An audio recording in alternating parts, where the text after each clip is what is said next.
Bismillahirrahmanirrahim. Assalamualaikum dan selamat sejahtera kepada Encik Azman serta kepada rakan yang saya kasihi. Okey, di sini kami akan menerangkan tentang cara pemasangan paip, iaitu paip PVC, paip poli dan juga paip besi bergalvani. Okey, sebelum tu izinkan saya memperkenalkan diri saya. Okey, saya Muhammad Azri bin Mat Azmi dan nombor pendaftaran saya ialah 01 DKA 21 F1083. Okey, di sini saya akan menerangkan tentang jenis-jenis paip yang sering digunakan bagi sistem perpaipan. Okey, yang pertama kita ada paip PVC. Yang kedua kita ada paip poli dan yang ketiga kita ada paip besi bergalvani. Okey, yang pertama kita ada paip PVC. Okey, kita lihat pada gambar rajah. Yang berwarna kelabu ni ialah paip PVC. Okey, bagi paip PVC ia ada dua jenis warna lah. Jenis warna yang pertama ialah warna putih dan warna yang kedua ialah berwarna kelabu. Tapi warna yang sering digunakan ialah warna kelabu. Okey, ianya diperbuat daripada flow-bearing korida. Paip PVC juga antara kelebihan paip PVC juga ialah ringan, tahan karat dan mudah untuk dikenalikan. Okey, bagi setiap rumah, paip PVC ni sering digunakan untuk paip agihan, paip cuci dan juga paip limpa. Tetapi ia tidak sesuai untuk menyodorkan air panas kerana ia mudah rosak dan tidak mampu untuk menampung suhu yang tinggi. Okey, antara saiz paip PVC di pasaran ialah 13, 20, 25, 32 dan 50 mm. Okey, itu sajalah untuk paip PVC. Okey, yang kedua kita ada paip poli ataupun paip HDPE. Okey, paip poli dia terbuat daripada high density polyethylene, iaitu paip HDPE lah. Okey, paip poli boleh dilenturkan, tahan cuaca panas dan juga hujan. Okey, berdasarkan gambar, paip poli berwarna hitam. Ianya lebih kuat daripada PVC, tidak berkarat, ringan dan juga boleh digulung. Okey, kalau di rumah, paip poli ni sering diletakkan di bahagian luar rumah kerana ia digunakan untuk paip perkhidmatan dan juga paip agihan. Okey, paip poli juga boleh dipotong menggunakan pemotong paip PVC ataupun gergaji. Okey, bagi paip poli, penyambungannya tidak memerlukan glue kerana terdapat sleeve dalam penutup untuk mencengkap paip poli. Okey, dalam sleeve tersebut terdapat gelang getah yang berwarna hitam, kalau kawan-kawan perasan lah. Okey, bagi paip PVC yang kita tahu, ianya menggunakan glue untuk mencengkap paip PVC lah. Tetapi kalau untuk paip poli, ianya menggunakan sleeve untuk mencengkap paip tersebut. Okey, antara kelemahan paip poli, ianya lebih mahal daripada paip PVC dan ia juga tidak boleh ditegakkan. Okey, itu sajalah untuk paip poli. Terima kasih. Assalamualaikum dan salam sejahtera. Terima kasih kepada Azri. Okey, sekarang saya akan memperkenalkan diri saya dahulu. Nama saya Muhammad Azmi bin Musa. Nombor metrik 01 DKA 21 F1091. Hari ini saya akan menerangkan mengenai paip besi bergalvani. Paip besi bergalvani diperbuat daripada keluli yang bersaduk dengan zinc keluli. Saiz paip bergalvani yang biasa digunakan di rumah ialah 13 mm dan 20 mm dengan panjang 6 meter. Untuk kegunaan dalam perpaipan industri dan loji pula, saiz yang biasa digunakan ialah 25 mm, 32 mm, 38 dan 50 mm. Saiz paip biji ditentukan oleh ukuran diameter bahagian dalam batang paip. Akhir sekali, ujung paip biji diulik untuk tujuan penyambungan dan pemasangan. Seterusnya, grade pipe besi bergalvani. Grade besi bergalvani terbahagi kepada 3, iaitu A, B dan C.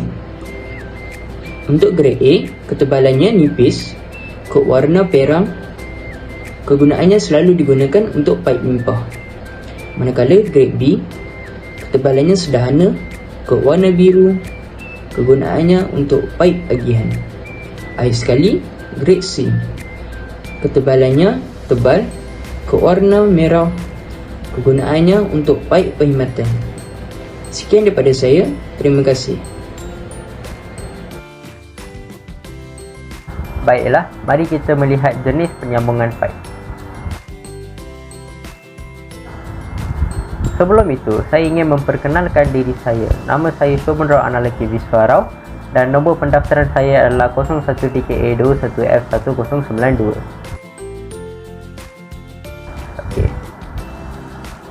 Jenis penyambungan pipe pertama, iaitu soket sama. Soket sama digunakan untuk menyambung pipe yang sama saiz diameter. Soket sama terdapat dalam PVC, besi bergalvani dan pipe poli. Yang kedua, soket pengecil. Soket pengecil digunakan untuk menyambung pipe yang berbeza saiz diameternya. Fungsinya hampir sama dengan soket sama, tetapi soket pengecil mempunyai dua diameter yang berbeza. Soket pengecil terdapat dalam PVC, besi bergalvani dan pipe poli. Ketiga, siku 90 darjah sama. Siku 90 darjah sama digunakan untuk mengubah arah sambungan pipe yang bersudut 90 darjah. Ia juga terdapat dalam PVC, besi bergalvani dan pipe poli.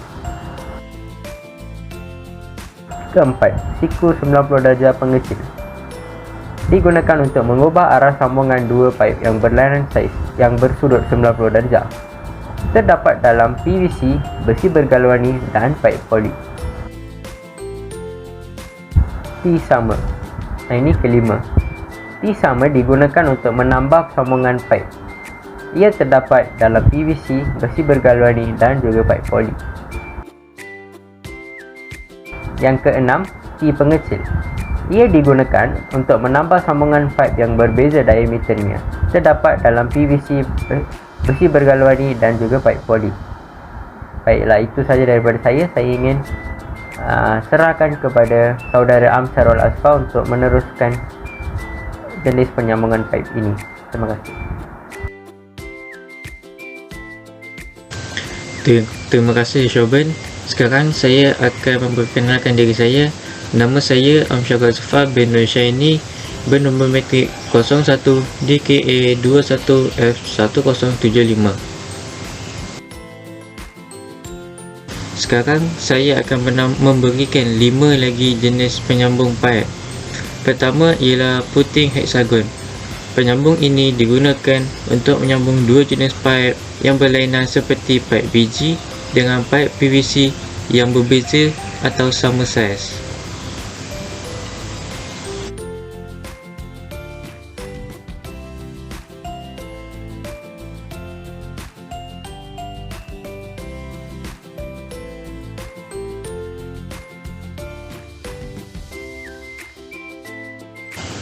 Penyambung yang kedua ialah penyuai soket peti. Penyambung ini digunakan untuk menyambung pipe yang berlainan jenis seperti pipe PVC kepada pipe biji atau pipe poli. Ia juga digunakan untuk menyambung pipe kepada pili pipe dan bola tangki di dalam tangki.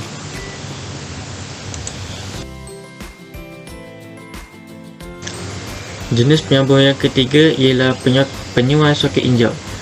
Ia digunakan untuk menghubungkan dua jenis pipe yang berlainan jenis seperti pipe PVC dengan pipe biji. Ia juga digunakan untuk menyambung pipe kepada injak asas atau hood valve untuk saluran air ke tangki simpanan.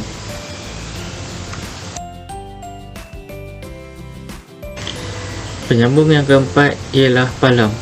Kita biasa lihat penyambung ini berada pada hujung pipe kerana ia bertujuan untuk menutup hujung pipe yang tidak digunakan lagi.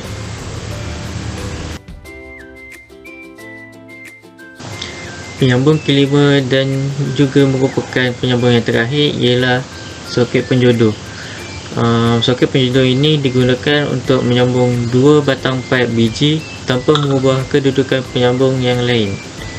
Sekian saja daripada saya. Terima kasih.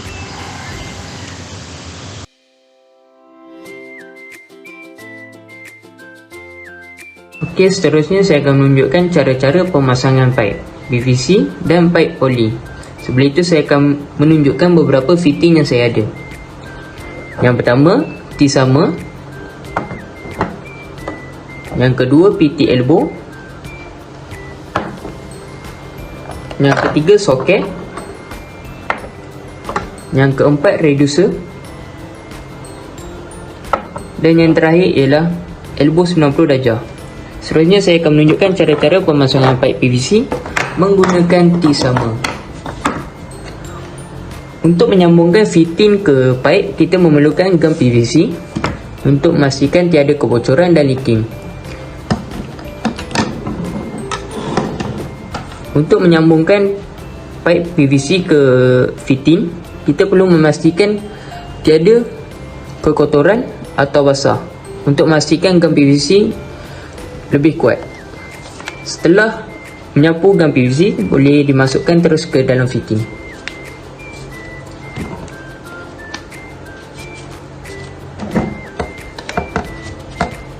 Okey, ini adalah contoh menggunakan T-sama.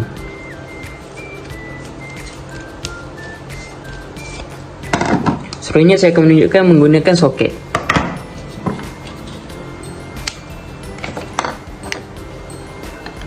Menggunakan soket mudah. Seperti biasa, menggunakan gam PVC dan tersambung.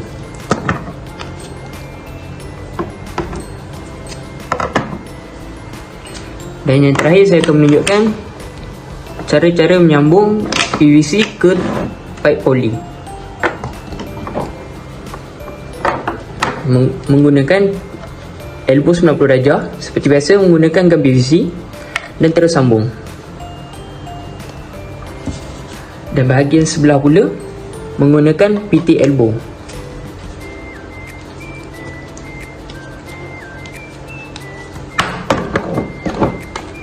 Untuk pipe poli pula, kita dapat lihat ada kompresor di dalam. Sepatutnya ada getah di kawasan ini untuk memastikan lebih ketat.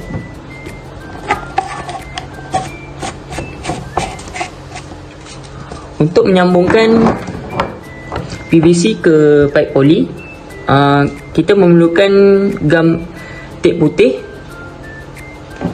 untuk mengelakkan kebocoran. Lilit di sini mengikut arah jam.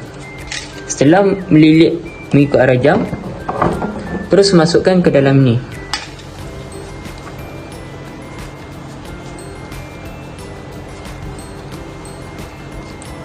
Okey, inilah contoh yang terakhir.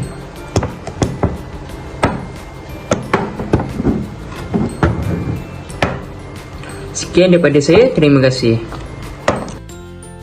Saya akan tunjukkan pemasangan pipe PVC dengan pipe besi bergalvani.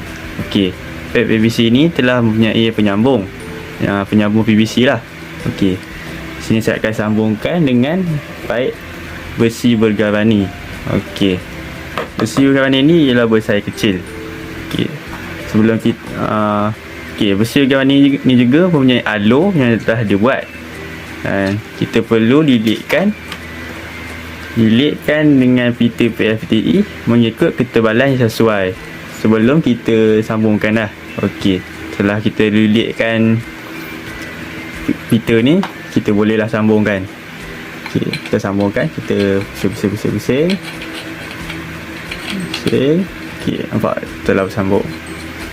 Okey, next saya akan tunjukkan pemasangan pipe bagi besi bergalvani dengan besi bergalvani. Okey, di sini kita ada pipe besi bergalvani bersaiz kecil dan juga besi bergalvani bersaiz besar. Okey, sini kita besi bergalvani bersaiz besar, kita ada penyambung ya. Di sini punya alur. Biasa kita akan lilit pita ni Kita akan sambung lah. Kita sambung. Okey, kita akan sambungkan dengan pipe besi berwarna yang besar kecil ni lah. Okey, sambung. Okey, nampak? Dia telah bersambung. Okey. Selain itu, besi galvanik juga boleh sambungkan dengan penyambung 90 darjah pengecil. Okey, sambungkan. Tinggal dulu benda ni. Kita sambungkan.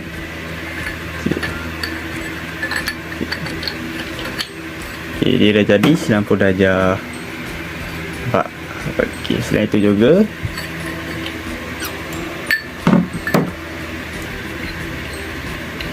besi galvanik mempunyai penyambung T.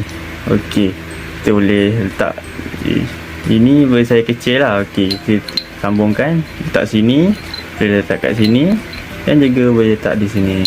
Okey, disebabkan saya tidak punya besi galvanik yang banyak, kita terpaksa lah menggunakan apa je yang ada.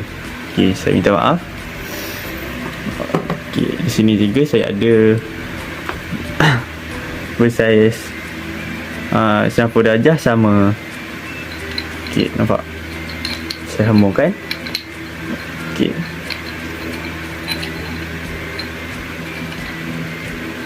Okey. Okey, nampak?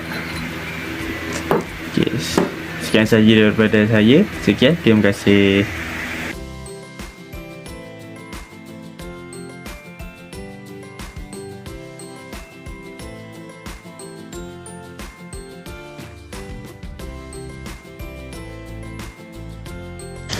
Sampai di sini saja pembentangan daripada kumpulan kami. Sekian, terima kasih.